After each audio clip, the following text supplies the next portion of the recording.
नमोस्तुते श्री हर्षित जैन गंज बसौदा से आपके श्री चरणों में अपनी शंका रख रहे हैं।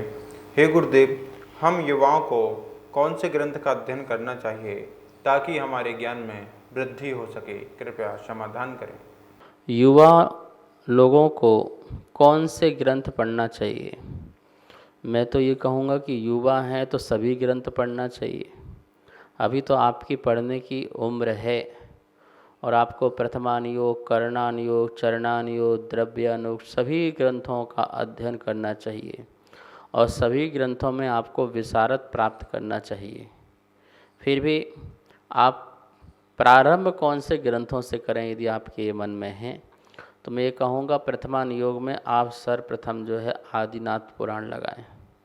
आदिनाथ पुराण पढ़ लेते हैं तो आपको जैन धर्म की बहुत सारी संस्कृति का ज्ञान हो सकता है। तो आदिनाथ पुराण सर्वप्रथम आप लगाएं प्रथमानुयोग में। और आपको फिर जो है चरणानुयोग संबंधी, आचरण संबंधी जो ग्रंथ हैं उनमें आप जो है पुरुषार्थ सिद्धि उपाय या रत्न कंडक श्रावकाचार, इन दो ग्रंथों का अध्ययन करें। तत्व का ज्ञान प्राप्त आदि करने के लिए तत्वार्थ शुद्ध जो है वो सबसे अच्छा ग्रंथ है और उसको आपको किसी विद्वान या किसी गुरु के सानिध्य में, अथवा हमने ही जो है तत्वार्थ शुद्ध पढ़ाया है चैनल के माध्यम से, आप उसमें एक एक वीडियो को सुने तो आपको तत्वार्थ शुद्ध के माध्यम से जैन धर्म में सभी में प्रवेश हो जाएगा, सभी ग्रंथों में प्रवेश हो जाएगा, जैन धर्म के ग्रंथों में प्रवेश हो जाएगा। तो तत्वार्थ शुद्ध बहुत ही महत्वपूर्ण है, उसे बिल्कुल पढ़ना चाहिए।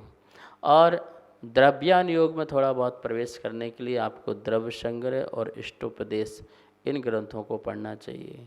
और करणानुयोग में प्रवेश करने के लिए एक लघु सिद्धांत प्रवेश का पुस्तक है, उसको आप पढ़ें, फिर बाद में बड़े ग्रंथों को पढ़ें।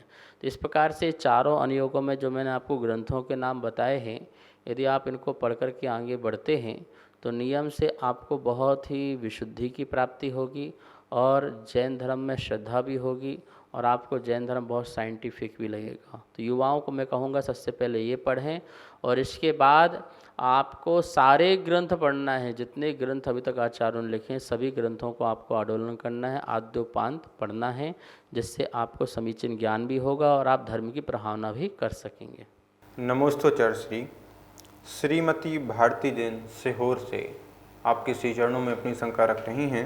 हे गुरुदेव, जब तीर्थंकर का समवसरण लगता है तो सभी तीर्थंकर के समवसरण की अवधि कितनी होती है? क्या सभी तीर्थंकर के समवसरण एक जैसे होते हैं या फिर अलग अलग होते हैं? कृपया समाधान करें। समवसरण नाम सुनते ही आनंद की प्राप्ति होती है कि काश हम भी साक्षात तीर्थंकरों के समवसरण में बैठ कर के उनकी दिव्य ध्वनि सुन रहे होते और उनकी मूर्त को निहार रहे होते और उन जैसा बनने का भाव बना रहे होते।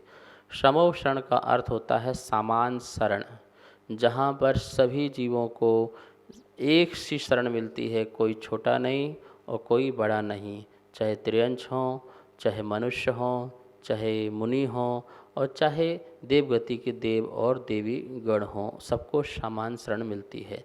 देखिए, ये जो समूह शरण है, यह समूह शरण बनाया गया है देवों द्वारा, विक्रिया रिद्धि से बना हुआ है, इसलिए इसकी जो अवधि है वो अंतर्मुहूर्त की होती है।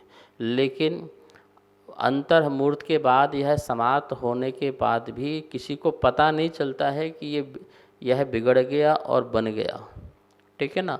आपको यही से महसूस होगा कि ये कंटिन्यू बना हुआ है, क्योंकि भगवान की जो वाणी जो है कम से कम कितनी खिरती है, 6 घड़ी, एक बार में 6 घड़ी खिरती है और एक दिन में जो है दिन और रात में मिला लो तो 4 बार खिरती है, तो 6 घड़ी, तो इतने लंबे पीरियड तक समोषण बना रहता है तो वह विसर्जित भी हो जाता है और किसी को पता भी नहीं चलता है।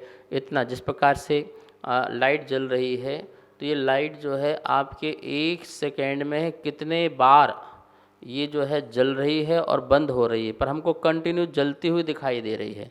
इतना समय बीच में आता है और वो पुनः तैयार होता है तो कंटिन्यू बना रहता है, इसकी अवस्था होती है। अब रही बात जो है समोषण जो है किसकी तीर्थंकर के कैसे होता है। तो देखो जो तीर्थंकर की जो अवगाहना होती है उस अवगाहना के अनुरूप जो है समोसरण छोटे बड़े होते हैं। सबसे बड़ा जो समोसरण है वो आदिनाथ भगवान का है और सबसे छोटा जो समोसरण है वो महावीर स्वामी का है, ठीक है ना। लेकिन समोसरण की जो रचना है उन रचनाओं में कोई अंतर नहीं है। 12 सभा उसमें है तो 12 सभाएं उसमें हैं। रचना में कहीं कोई अंतर नहीं होता है। तीर्थंकरों की अवगाहना के अकॉर्डिंग ही समोसरण जो है छोटे बड़े हुआ करते हैं। उनके अंदर 12 सभा, 8 पृथ्वियाँ, कोट जो बने हुए हैं वो सारे के सारे चारों तरफ मानस स्तंभ और जो धर्म चक्र लेके खड़े हुए हैं इंद्र आदि, सारी व्यवस्था पूर्ण वही होती है। सिर्फ जो छोटा और बड़ा की बात हो जाए करती। कहाँ 500 धनुष आदिनाथ और कहाँ जो महावीर स्वामी 7 हाथ। तो सोचिए दोनों का समोषण में अंतर होगा कि नहीं होगा? बिल्कुल नियम से होगा ही होगा। तो समोषण इस प्रकार से छोटे बड़े तीर्थंकरों की अवगाहना के अकॉर्डिंग होते हैं। नमोस्तुचार्य श्रीमान हेमंत जैन सिंगापुर से आपके श्री चरणों में अपनी शंका रख रहे हैं। हे गुरुदेव, हमें ऐसा क्या करना चाहिए कि हमें हमेशा देव शास्त्र गुरु की शरण मिले और हमेशा जैन धर्म ही मिले? कृपया समाधान करें। ये प्रगति का नियम है। जिसको जिससे लगाव होगा उसको वो चीज़ की प्राप्ति होती रहेगी। जैसे किसी को अपने माता पिता से बहुत लगाव है तो उसको कितने भवों भवों तक वही माता पिता किसी न किसी रूप में मिलते रहेंगे। कभी बहन बन के आ जाएंगे, कभी भाई बन के आ जाएंगे, कभी चाचा बन के आ जाएंगे, कभी पत्नी बन के आ जाएंगे, कभी कभी जो है पिता बन के आ जाएंगे। इस प्रकार से कितने भाव में वो चेंज होते रहेंगे। ये राग, ये जो मोह है, हाँ, इसी प्रकार से आप दोस्तों से, सखा से और किसी भी प्रकार से, मकान से, घर से, शहर से, नगर से, जो जिससे अटैच होगा, जिससे लगाव होगा, वो घूम फिर करके आस पास ही जन्म लेता रहेगा। वो लोग आपस में मिलते रहेंगे। ऐसे कितने भाव, असंख्यातों भाव बीत सकते हैं, ठीक है ना। तो यदि आपको सच्चे देव शास्त्र गुरु पर लगाव हो जाए, सच्चे देव शास्त्र गुरु पर लगाव हो जाए, उन पर श्रद्धा हो जाए, उन पर निष्ठा हो जाए और यही मेरे सब कुछ हैं और मैं इनके चरणों में रहना चाहता हूँ, ये मुझे प्राप्त होते रहें, यदि इस प्रकार का यदि में तुमको लगाव है तो आपको जब तक मोक्ष की प्राप्ति नहीं होगी तब तक आपको देव शास्त्र गुरु मिलते रहेंगे, नियम से मिलते रहेंगे। कभी देवगति जाओगे तो वहाँ मिलेंगे, फिर मनुष्य में आओगे तो वहाँ मिलेंगे। तो आपको देव गुरु शास्त्रों का जो सानिध्य है वो नियम से प्राप्त होगा। जिसको जिस पर रुचि होती है वो उस रूप हो जाता है, उस रूप हो जाता है। कोई को जानवरों से रुचि है तो जानवरों जैसे बन जाते हैं, वो भी जानवर पर्याय में जाके पैदा हो जाते हैं। तो ये चलता है, ऐसा ही होगा। इसलिए ये आश्रव उसी रूप होता है जिस रूप आपका झुकाव होता है। तो हमारा झुकाव कहाँ है आप देख लीजिए। आपका झुकाव भगवान के प्रति शतप्रत है कि नहीं? आपका गुरु के प्रति, शास्त्र के प्रति 100% जो है झुकाव है कि नहीं है? यदि वो झुकाव है, वो अनुराग है, वो प्रेम है हमें प्रभु से, गुरु से और शास्त्र से, जिन धर्म से, जिन मार्ग से, तो मैं निश्चित कहता हूँ कि आपको जब तक मुक्ति नहीं मिलेगी तब तक आपको सानिध्य मिलता रहेगा। और जिस दिन आपका वो अनुराग अपने आत्मा के प्रति पूर्ण रूप से हो जाएगा तो आप मुनि बन करके मोक्ष को भी प्राप्त कर लेंगे।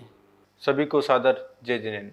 आप नित्य जैन पाठशाला के माध्यम से 6 डाला का स्वाध्याय कर रहे हैं, जो कि पूज्य गुरुदेव के मुखारबिंद से बहुत ही सुंदर स्वाध्याय कराया जा रहा है और जैन आगम के अनुसार आपकी शंकाओं का समाधान भी किया जा रहा है। अगर आपको इस विषय में कोई भी शंका है तो आप हमें नीचे दिए गए नंबर पर भेज सकते हैं और अपनी शंका का समाधान पा सकते हैं।